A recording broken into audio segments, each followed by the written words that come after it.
Well, so I'm gonna start the official portion. So good morning, everyone. Good morning for us in Canada. Good afternoon for everyone in Poland. And welcome to today's webinar on energy landscape in Canada. Most of you know me, but not everyone. I look at the list. My name is Kasia Piquet, and I'm the founder and CEO of Canadian Energy Venture. And I'm a former also Alberta Deputy Minister of Environment, also, this is relevant, so I'm going to also say I serve on Alberta Energy Regulators boards. And I have with me my colleague, so I'm sitting today in my home office in Calgary, but I also have with me my colleague, Maria Szymczyk. She is Chief Operating Officer. She's helping with all the logistics, and she's sitting today in our Warsaw office. So, few housekeeping items before I'm gonna introduce our guest speaker today. Of notice it's recorded and will be available on our website. In regards to the meeting format, what I would like to do, if everyone holds their question till the end. Having said that, there is a chat box, and if you want, you can keep putting the questions to the chat box, and we are gonna use them by the end of this presentation. Wow. Now, it is my absolute pleasure to introduce my colleague, David Yager. And David, really, I know how busy you are. So number one, thank you for making time today for us. David is a seasoned energy policy analyst, author, entrepreneur, and I'm gonna say with over 50 years of experience in Canada oil and gas industry. That's a lot of years. He also is an entrepreneur. He founded a number of successful TSX-listed oil fields companies. David is also an author. You probably have seen in invitation, there was a link to his book, which I will want to ask you, Dave, by the end of the presentation a little bit more about. But here's what is the most important. And this is what, as of late, Dave is doing and really serving this province. In 2023, Dave served as a chair of the Premier's Advisory Council on Alberta Energy Futures. And I had privilege to be part of that and participate in those meetings. Really what it was a very consultative approach to energy and regulations with the industry participants. He also conducted an independent review of the Alberta energy regulators. So the entity who in our jurisdictions regulates energy and how the resources are managed. Because for those who don't know, Canada has got a slightly different structure than United States and even European Union. Provinces are in charge of their natural resources. Currently, he serves as a special advisor to the Premier of Alberta, focusing on energy policy and on Alberta Regulators Board. So Dave, without further ado, over to you. And again, thank you for making time for us. Well, good morning. And thank you for the opportunity to be here today. I put together, I thought the things have changed dramatically in Canada and the rest of the world, actually, in the last couple of years on fossil fuels and oil and gas development. We have an election underway where incredibly both parties believe that we should expand the oil and gas business, which is a material departure from where we've been. So I've put together some slides that'll take a few minutes to go through to tell the story. So if you could put them up, I'll just speak to this slide deck, and then I'll be very pleased to answer any questions you may have.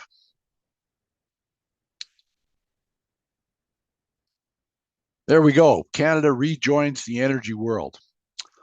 And this is LNG Canada, which is Canada's first major export terminal. This is on Kitimat, BC. I'm going to show you a map exactly where this is. This has a liquefaction and export capacity of 1.8 billion cubic feet a day. Canada is a little late to the party, but this has a lot of advantages, LNG Canada.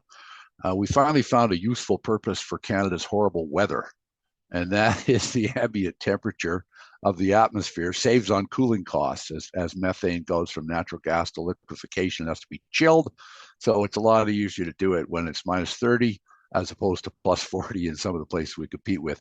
This is in the cooling phase, which is they've just imported a tanker full of LNG from elsewhere to run it through the plant to cool it down. The pipeline's been built, and we should be joining the world energy markets as an LNG exporter in the third quarter of this year. Next slide, please. So Canada, I call it the lost decade. Where have you been? And we've been out of the game despite there is large resource base. We had pipeline opposition west, east, and south. You see the slogan "Stop Keystone XL." Our main new export pipeline to the United States has been canceled twice. Once in the first time in by Obama in 2015, and once a second time after Trump resuscitated it in 2021. I don't know if there's any jurisdiction in the world where your largest trading partner is that imports oil has canceled a pipeline twice. Alberta is landlocked. In my book From Miracle to Menace, I think Alberta is the largest hydrocarbon producing jurisdiction in the world on a barrel of oil equivalent basis with no tidewater access. So one of the reasons that we've had we're with the United States because we share a border with them, the largest energy consuming country in the world. So it's quite convenient because geographical proximity. But Alberta has challenges that other large producing jurisdictions do not. Interprovincial pipeline warfare because of climate politics. There have been multiple pro-climate, anti-fuel, fossil fuel governments.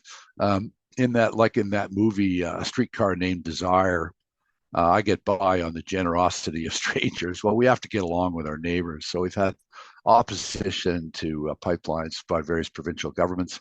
We have in Alberta the lowest market set because of geography. We have the lowest natural gas prices in the world.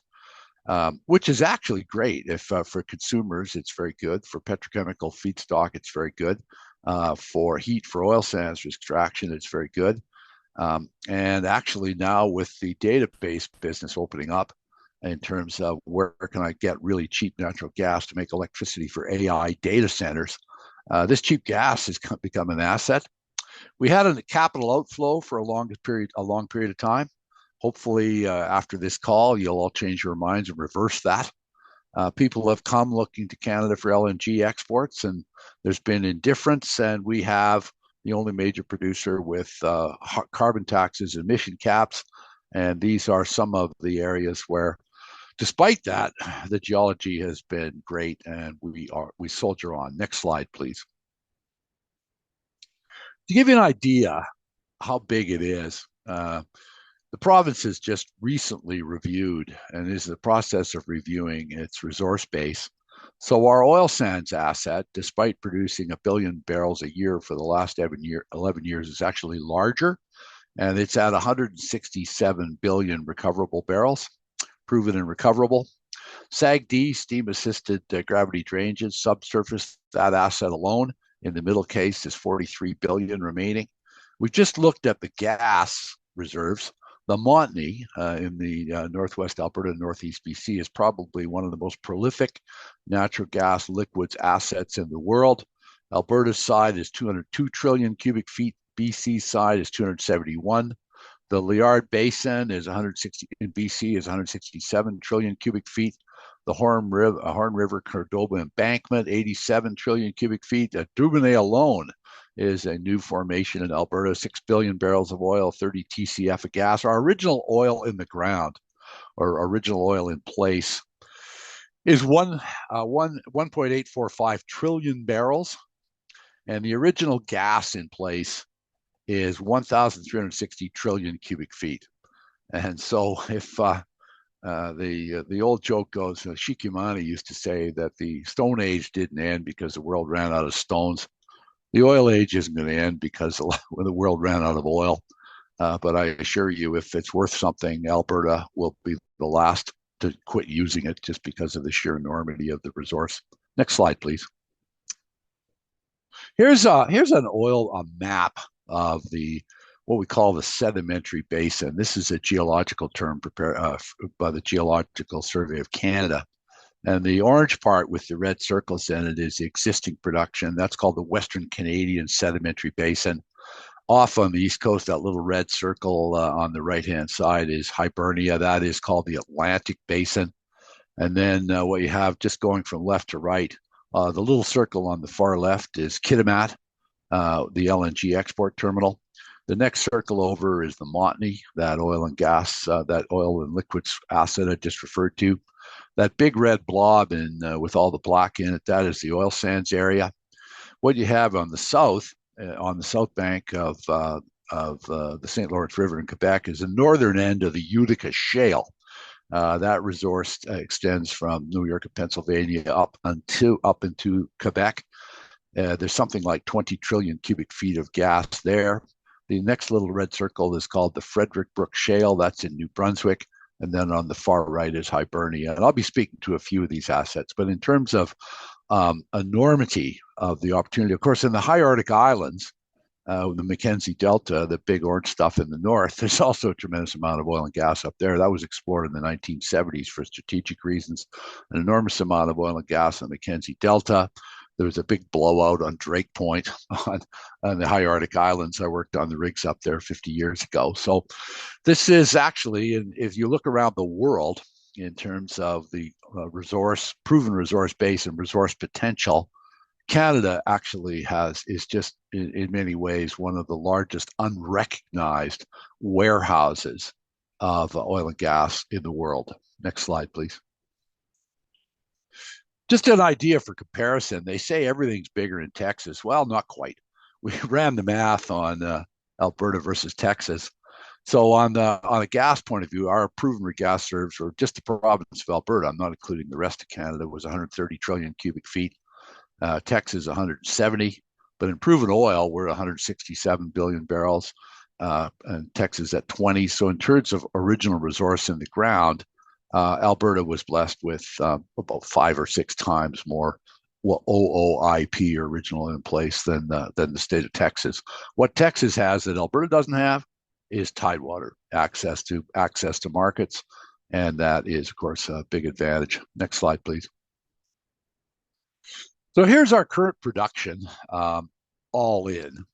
So presently we're producing 18.6 billion cubic feet of gas a day, mostly in Alberta. BC's number 2, a little bit in Saskatchewan. In terms of conventional oil, Alberta's 548,000, Saskatchewan 500,000, BC a little bit, about 1.2 million in conventional oil. Natural gas liquids that are associated with natural gas production, 503,000 barrels a day. This is huge. This is pentane, butane, propane, pentanes plus ethane. These are the building blocks of our growing petrochemical industry. Bitumen or oil sands upgraded, 1.3 million barrels a day, meaning it's converted into light oil. And then bitumen, unupgraded bitumen's 2.2. So Western Canadian oil production is 5.2 million barrels a day, and a combined BOE basis at 8.8 million BOE a day, barrels of oil equivalent. We're the 5th largest combined producing oil and gas jurisdiction in the world. And we would be the top 4, the ones ahead of us would be number 1 is the United States, number 2, depending what order they're in today, would be Saudi Arabia, Russia, and then Iran. And so there we are. And again, I sometimes think this is a closely guarded secret, certainly not in my industry. Next slide, please. So here's our takeaway capacity. The Enbridge main line that originally started in 1949 has a capacity of 3.2 million barrels a day. The original Keystone line, almost 600,000. Trans Mountain is our new pipeline to the coast. It was built in 1956, actually, but it's been producing 300,000 barrels a day. It's just gone by 580. It's now has production of a capacity of 890,000 barrels a day, and it's not quite full yet. 3 other pipelines, a couple of others, Express. We do some crude by rail. So we have 5.4 million barrels a day of pipeline takeaway capacity, and there is interest in adding more. I'll get to that. Next slide, please. Here's we've had a historic dependence on the convenience for the United States. They wanted it. the geography has been a real challenge in the 1950s. We asked if Central Canada was interested in Canadian oil, and they weren't. But the latest expansions have been both the Pacific export expansion and Atlantic. On the Pacific side, we have expanded Kinder Morgan. I just talked about that. Trans Mountain TMX has been expanded to almost 100,000 barrels a day. There's a cutoff line from Valemount to Kitimat of about 300,000 barrels a day that's under consideration. Enbridge Northern Gateway was canceled. That was about 800,000 barrels a day, but interest has resumed. And at one point, there was a pipeline all the way to New Brunswick called Energy East. That's that red line across the top. And what's interesting is in the main Keystone XL, that orange line down the middle, has been canceled twice. It was canceled once, and then Trump's first term, he said, we'll bring it back. And then it was canceled again. And then President Trump has mused about starting it once again. But at the end of the day, that starting and stopping and starting pipelines is not exactly a moneymaker. But anyway, the energy, there is actually, because of the Trump tariffs, their debate in Canada has changed materially. And there's now growing interest in the country for the first time in saying, okay, if you're going to play games with oil, we've been a reliable supplier of low-cost oil for decades. If you don't want us anymore, what have you done for us lately? There is renewed interest in Canada about expanding our capacity to the West Coast on those lines in the upper circle. And there's even talk of possibly building a pipeline right across the country to the largest refinery in the country in New Brunswick at Irving, which runs entirely on imported oil. So we're talking about this again for the first time in a long time. Next slide, please. On the gas side, we have underutilized capacity. The Enbridge original BC, the original West Coast line to the BC, now called Enbridge, is underutilized, and part of this is because this goes to this from northeast BC and northwest Alberta to the lower mainland onto the States. But the U.S., the shale gas revolution has displaced some of our historic markets. The Alliance pipeline, which goes to Chicago, is slightly underutilized. The Foothills pipeline, which is actually was called the pre-build of the Alaska pipeline, is again, it's running below capacity, as is the Trans-Canada mainline, mainly because these markets used to serve the eastern U.S. and central and eastern U.S., and that's now been displaced by shale gas. So we have total capacity of 14 point, and then we just added Coastal GasLink of 5 billion cubic feet a day, 5 BCF. It's only running at 2.2. And so that pipeline's underway. This is the new pipeline to Kitimat. It has additional capacity, and I'll get to that. There is the opportunity to add more LNG capacity now that the pipe is in the ground. Next slide, please. Here's a big sort of map of North American and Canadian gas pipe plumbing. So that circle on the upper left is the Coastal GasLink expansion. There's the gathering system in Alberta that dates back. That top blue line that runs over the top of the Great Lakes is the original Trans Mountain line. And then the other pipelines I've been referring to, the one that goes sort of south and east to the lower end of the Great Gates, that's Foothills and Alliance. The one on the other side is the Enbridge line. But there was a project called Energy Saguenay, and this was to go across the top from the main line to a port at Saguenay on the St. Lawrence Seaway. Now, this project was alive until 2021. And this was blocked because politically Quebec is a big hydro producer and they felt that fossil fuels were bad. But what's interesting about the debate with the United States is there's glimmers of interest in actually resuscitating the Energy Saguenay expansion. If we did that, that would be the closest LNG to Europe.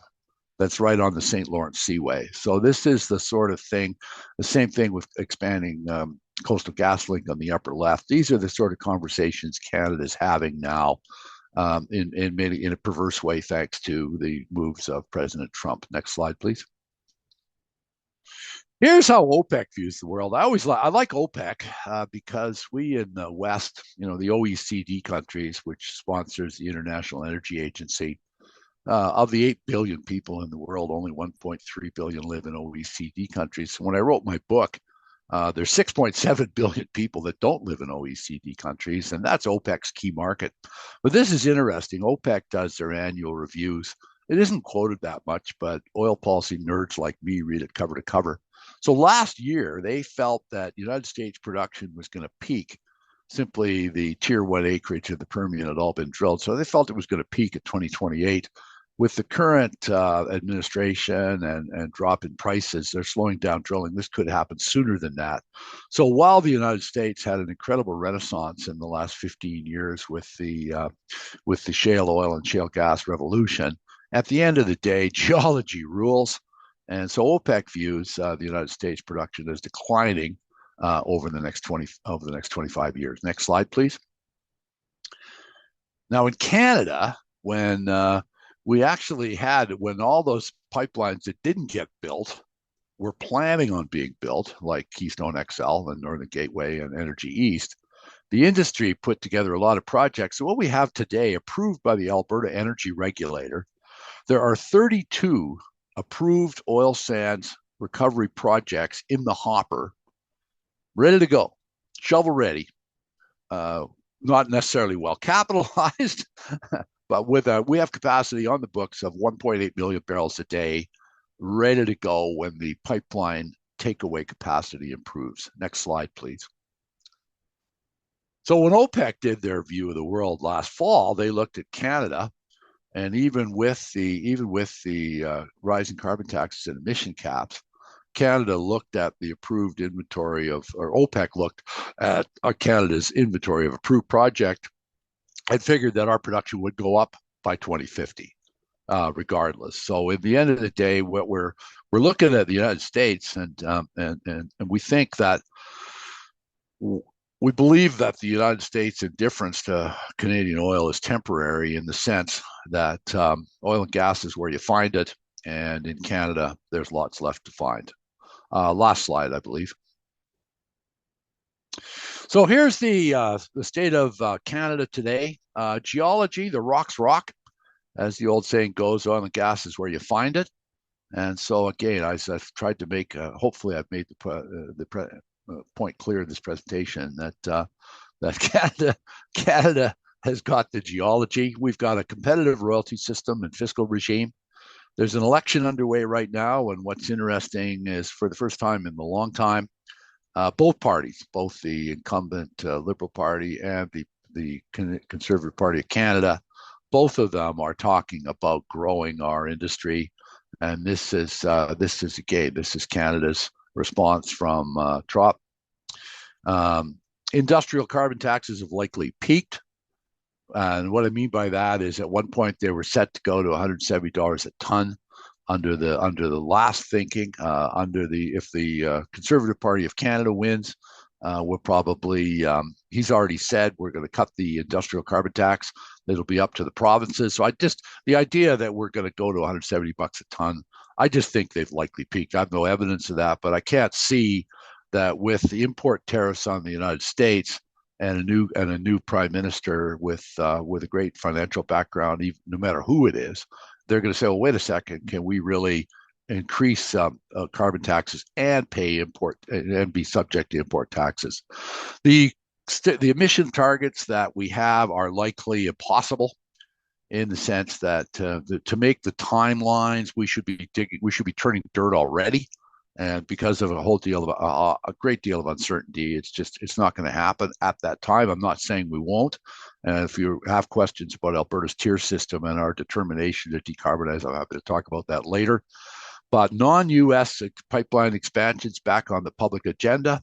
We're talking about joining the world, and our oil and gas solutions for a long time because of climate were a problem, and now they're an opportunity. And that's my pitch deck. And I'm happy This is awesome, Dave.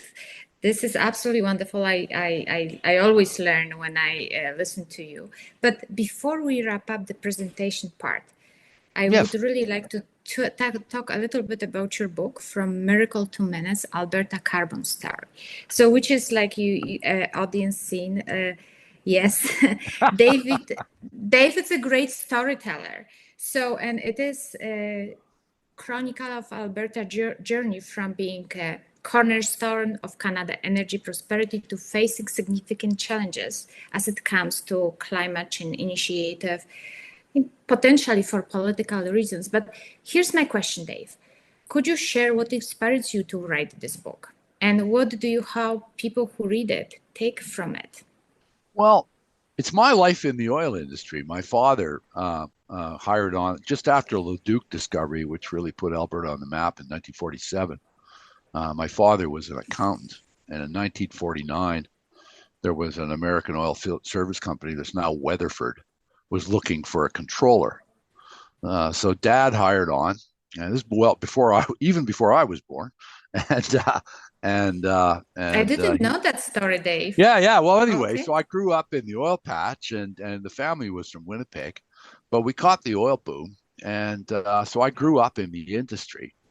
And the title of the book from miracle to menace was my life in the oil business. God, I'd never finished university because I ended up working in the rigs.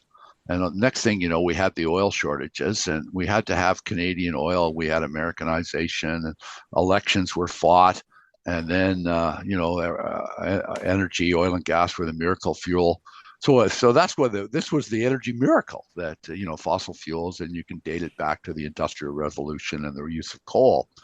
And then it just seems like one day I woke up, and instead of helping develop power the world, we were destroying the world. I went, what the heck? Where'd that come from? So the title of the book was my deep dive into from miracle to menace.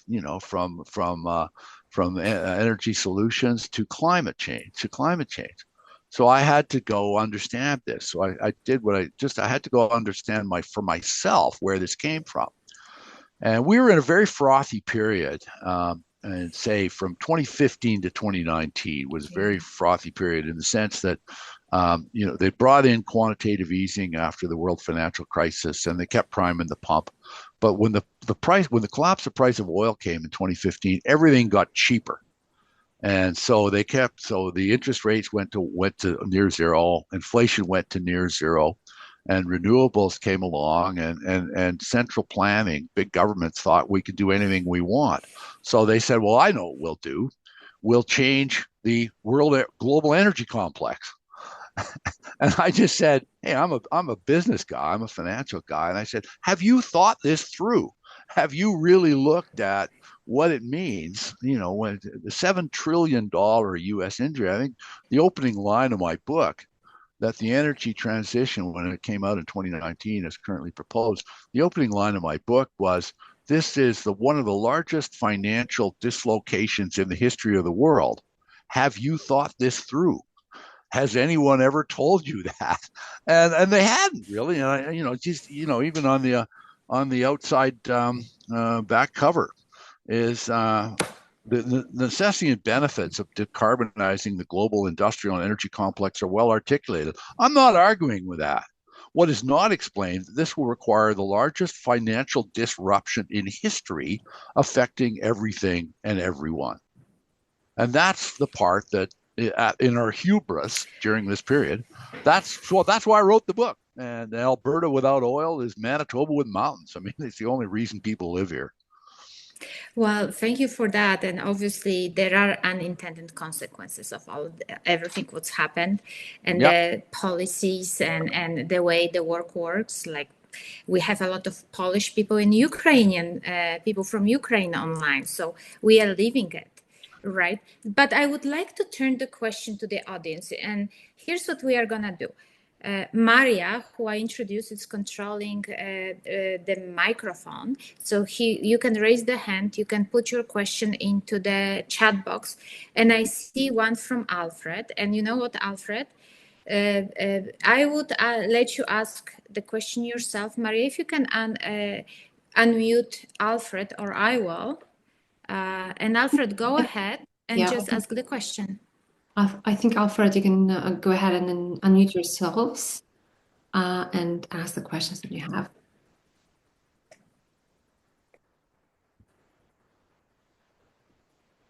if that's possible for you. I will ask the question. We have And also Alfred, received I have received a few questions directly. go ahead.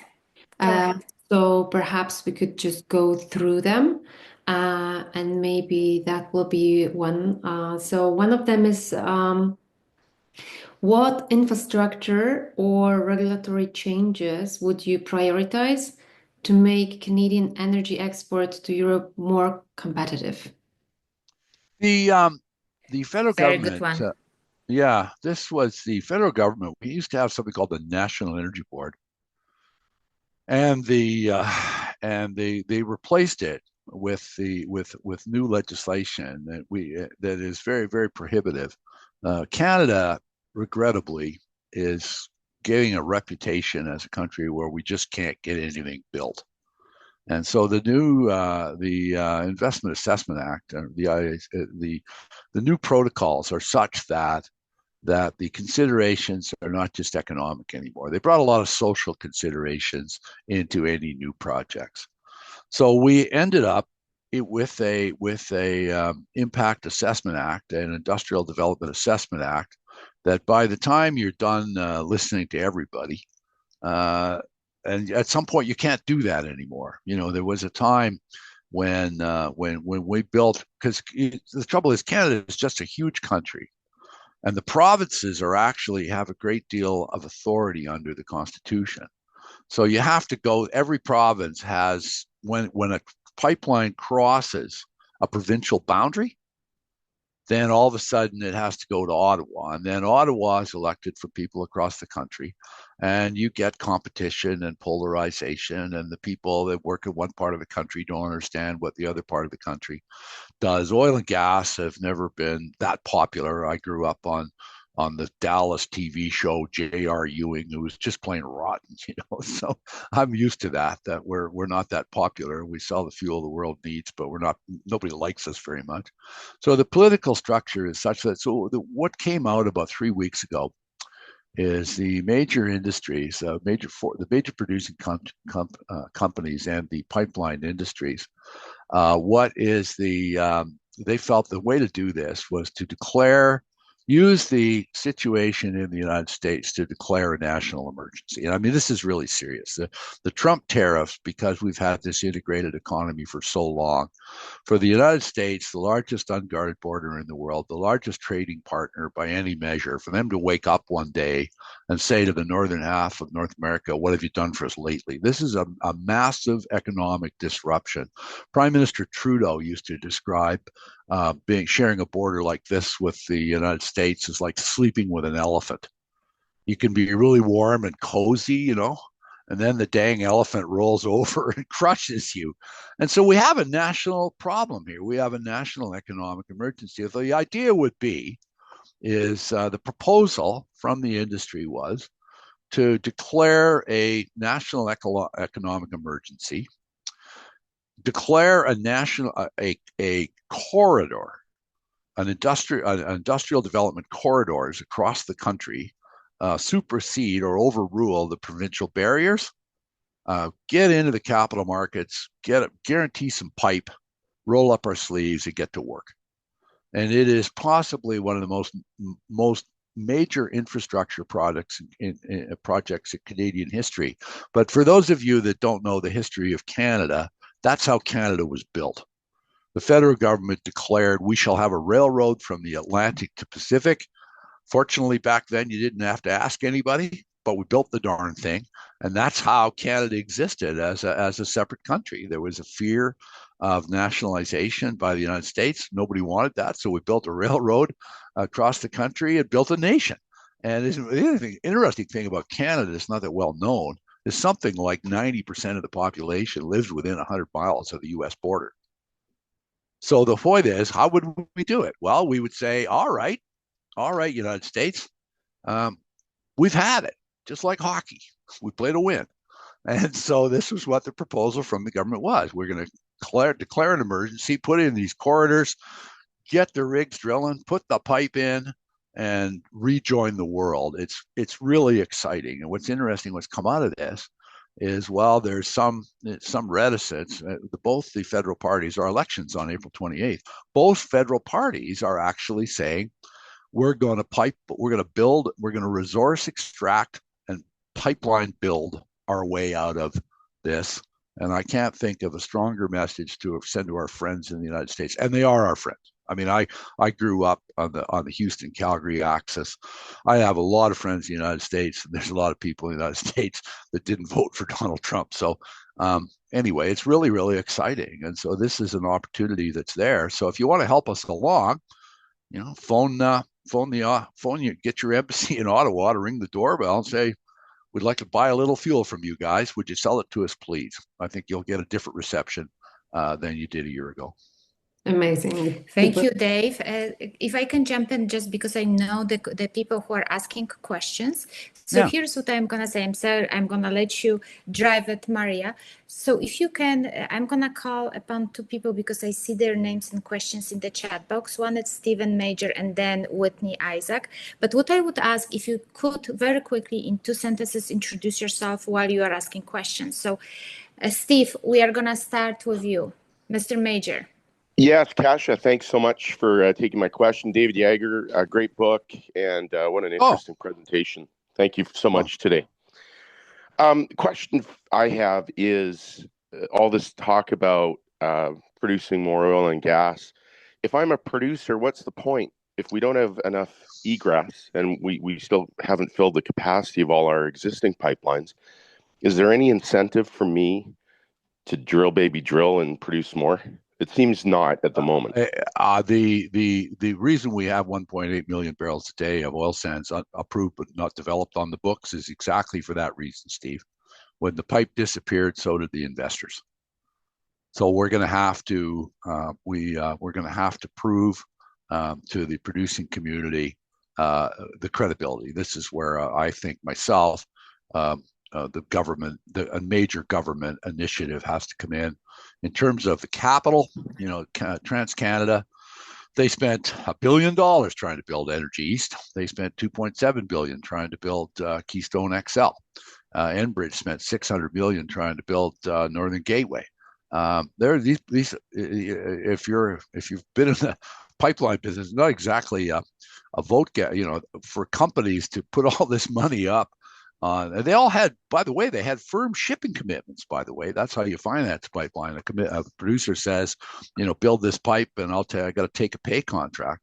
So yeah, we're going to have to reverse everything. We're going to have to, instead of the shippers asking for the pipe, the government's going to have the pipe go prove to the shippers there's takeaway capacity. I wouldn't expect anybody to put any major capital into increasing production until we get egress. But the whole point is, the second that Trans Mountain expanded, then the people with brownfield opportunities step out, went to work immediately. So the second there was predictable, reliable takeaway capacity with Trans Mountain, production went up, and we're in the process of filling that right now. So it's been a chicken and egg thing. We just got to reverse the process. Thank you. So Maria, we are going to ask Whitney to ask a question, and then you drive. Whitney, go ahead. Please introduce yourself. Maybe tell the audience what you did in the past and ask your question. Hi there, I'm Whitney Isaac, currently with Prairie Sky Strategy, formerly with GOA as the Environment Minister. And David, I just wanted to see if you could discuss a little bit the contention that the emissions cap is in practice a production cap, because there's a 50-50 chance that we're still facing Stephen Guilbeault and the Liberal Party after April 28th. So can you maybe just discuss that contention and what it means for... Yeah, I thought that was you, and good to see you, former minister.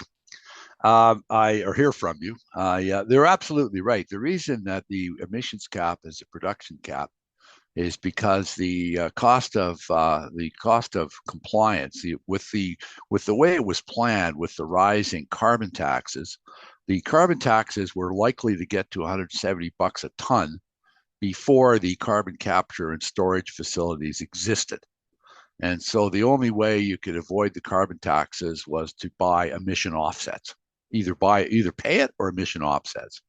And at the end of the day, the crossover point of a massive increase in carbon taxes versus the cost of offsets was such that in the end, it was probably cheaper to shut in oil than produce it. And you're bang on the money. If the emission caps came in under the price schedule they had, then it was in fact a production cap, because the delays in building things, like for example, I appeared with the C.D. Howe Institute in 22 when this was first mused.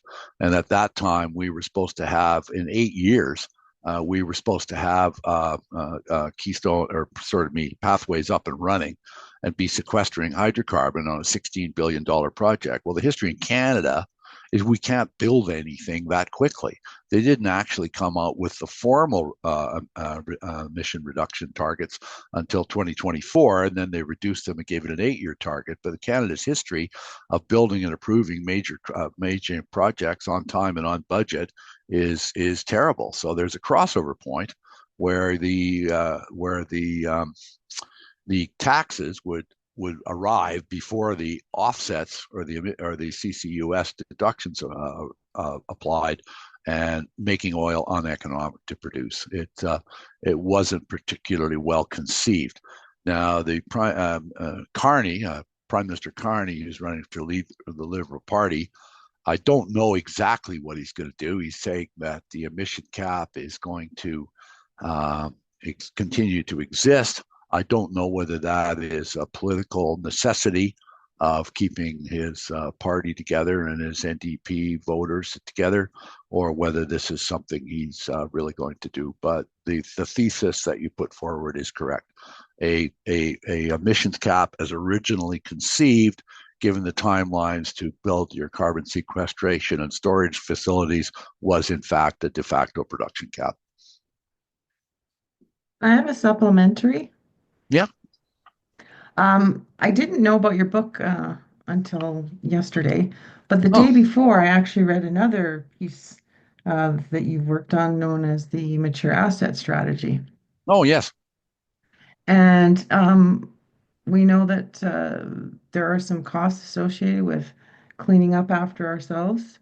And I wondered if you might be able to comment on how that's going to play into the mission that we're trying to accomplish now, which is getting ourselves back into the global market.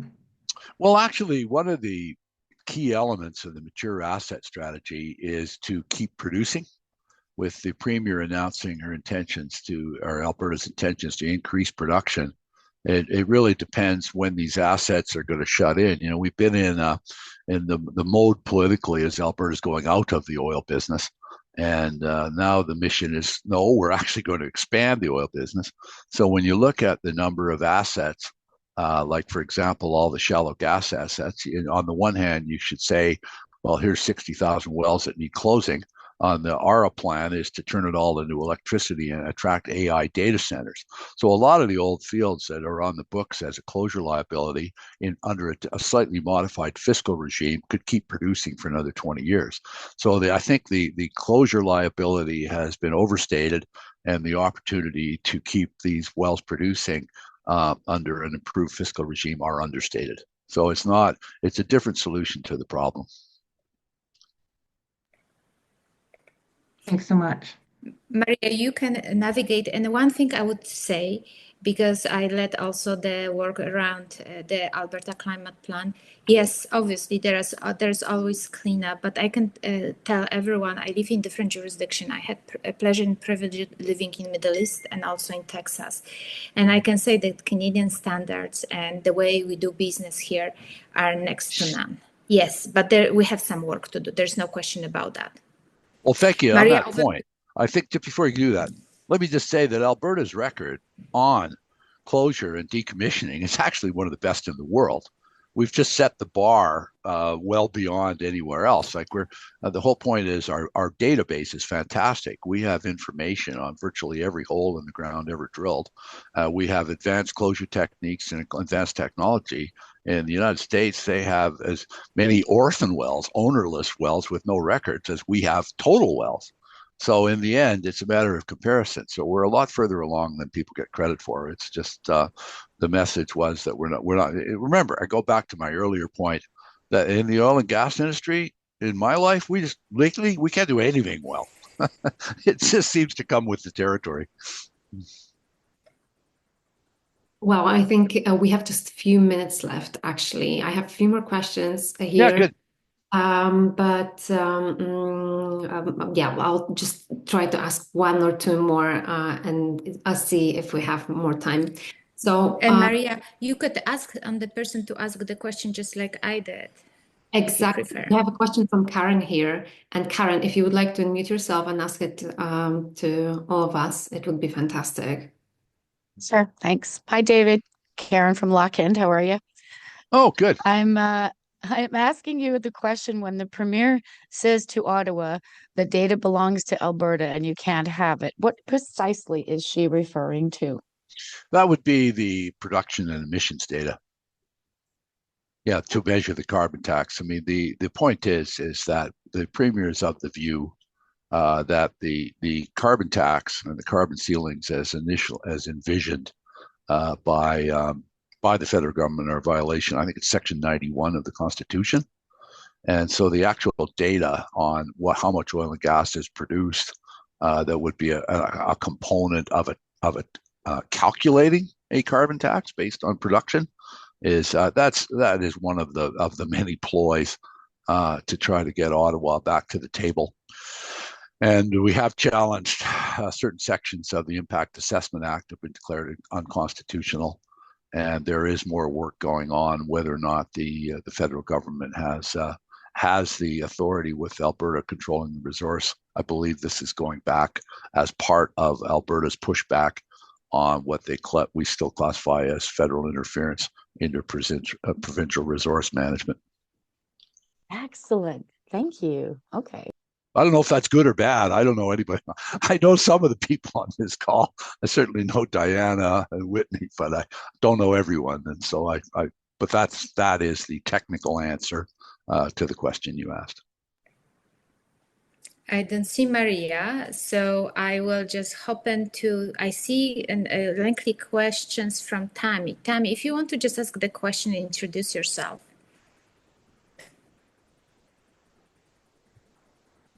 Okay. Sorry, I was trying to unmute there. Hi, I'm Tammy Nemeth. I'm an energy analyst and historian, and Dave and I know each other. And there we are. Hi, the Tammy. I was hoping it was you. Yeah, and it's interesting. I don't really have a question, except I would love to have a debate with you about what the Liberals are actually planning. Because my reading of it, looking at what Carney has announced with his climate plan when he was running for leader, and what the Liberals have put forward with their energy backgrounder, conventional energy is mentioned last sentence, one word, and also maybe conventional energy. So everything else is clean. I don't think they're going to do pipelines. Everything Carney said over the past, 10 years, and in his book and everything, it's all about increasing the industrial carbon tax, and hard to abate sectors like oil and gas will have to purchase offsets. And only if, and he reiterated this last October, only if they can demonstrate they're actually reducing their absolute emissions. It's there's a lot of things have been said on the climate file in the last 5 years.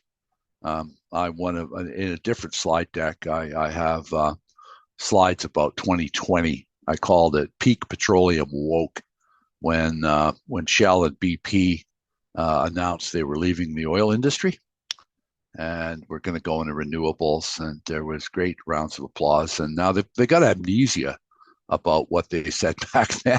They said, well, yeah, maybe not quite. Larry Fink, who runs BlackRock, he had all the ESG products. There's an old saying in the investment business, when the ducks are quacking, feed them. In the investment business, you sell people the products they want to buy, not the products they need. That's for retirement experts. And so there has been a massive change in the thinking of the world, and I do believe that the situation that we have with the United States and with energy is he's got the legacy political base of the Liberal Party. His team consists of the same people that created all these issues, and there is an election campaign going on, and so I'm hoping there's been in terms of energy, and again, this goes back to my book. I'm not arguing with the science, but I do question the economics.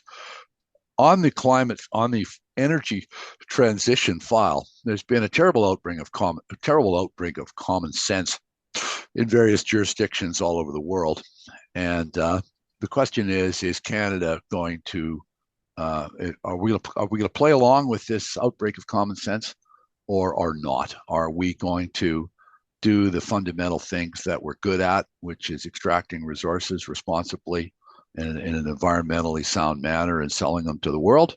Or are we going to, as we're learning, continue to have the lowest rate of GDP growth in the OECD countries?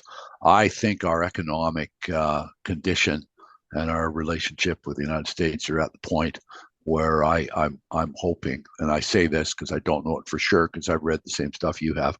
I'm hoping that regardless of who wins the next election, there will be an outbreak of common sense, and we'll get back to yeah, for sure. That's the best I can do, and I have bet I'm hoping that also from what I know about politics is the more volatile that it's ever been. A lot of people don't decide what they're going to vote, who they're going to vote for until they go into the ballot booth. So we'll see. Great. Thank you, Tammy, for this question. I think it was very important. We have one more question from Karen. Karen, if you could unmute yourself and share it. Thank you. Thank you. And thank you, Kasia. Thank you, Maria. And thank you, David. I haven't read your book, but I'm going to with great delight. We're not out of paper yet. I can get you a hard copy or our forestry industry is alive. Another resource. Yeah. The digital version. There's a digital version available. Awesome. As well for you. Okay. So my name is Karen Hogazera, president of Resco Solutions. Kasia, we met in whatever COP that was. Thank you for organizing this call. It's been very fascinating. I want to ask about the TIER. So there's a lot of noise around TIER. In your view, how important is the TIER to continue on in Alberta with the TIER that we have in place, which was so innovative at its time, and modeled all over the world? Australia's safeguard mechanism, the federal government basically got the same thing in their output-based pricing system, and the whole vision was being able to spread that carbon price beyond the upstream industrial emitters and allow people to voluntarily participate in offset generation. I was in government at the time. There wasn't enough capacity, so I helped build the carbon credit trading system that has hybridized to our carbon pricing system. And a lot of Albertans have we're proud of what the TIER is, and we hope it will continue. When I did the Premier's Advisory Council on Alberta's Energy Future, and when I wrote my book, the concluding chapter of my book was the greatest contribution Alberta could have to the world would be a leader in decarbonization of all aspects of the fossil fuel supply chain and develop the technologies and sell those to the world. And the TIER system actually enables that. I had to, I researched carbon taxes in a chapter going all the way back to Kyoto. And the flaw with carbon taxes, and this, of course, goes to Nordhaus and freeloaders and his Nobel Prize and all that stuff. But the one thing that carbon taxes, because they're politically managed, is leakage. And leakage is you collect the carbon taxes from everybody, and then central planning puts them where they want them. For example, in the early days of the EU system, post-Kyoto, suddenly people, come election time, certain industries got more credits than other industries. If you had to find, so carbon taxes work best. An example, the same thing with federally is we all pay into the carbon tax and they put it into battery plants in, I'll be darned, liberal ridings. Don't want to sound cynical, just a reporter at heart. And so the TIER system in Alberta is the neatest thing, because it actually it's all within our borders. in the sense it's most of the production comes from the borders, it's paid, and the decarbonization rewards take care in our borders. So in the Energy Advisor Council report that was confidential advice to the Premier, I wanted to expand TIER. I wanted to expand TIER into decarbonizing the upstream supply chain. For example, electric frac spreads and natural gas-powered drilling rigs. I wanted to decarbonize the truck fleet by switching all our heavy equipment from diesel engines to LNG. And all of those would benefit from TIER credits. And so oil companies that went and got low carbon vendors would be able to offset the costs. And so my own view of a beautiful carbon tax, and when I looked at all the carbon taxes all over the world, the ability to have it not collected by the government, but actually the refunds come from decarbonization. So when Pierre Poilievre announced that he would abandon the large emitter carbon tax, he also gave the flexibility for the provinces to sustain it. And I'm inclined to sustain it. I don't think that decarbonization's gone away. We can do a lot of things in Alberta, come up with better ways to do it, and the whole world at some point is going to need this stuff as well. So we're vilified. We're attacked for not paying high enough carbon taxes, but in many ways, the TIER program in Alberta is an example of leadership.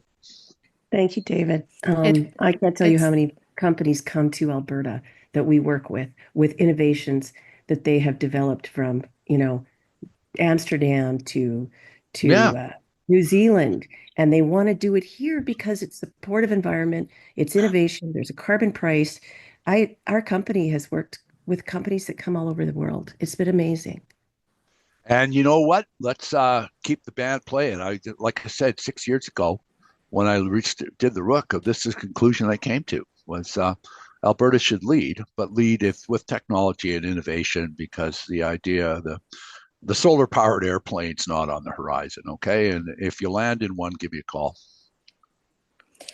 And this is a great point to wrap up, and we are just on time. And actually, anyone who ever...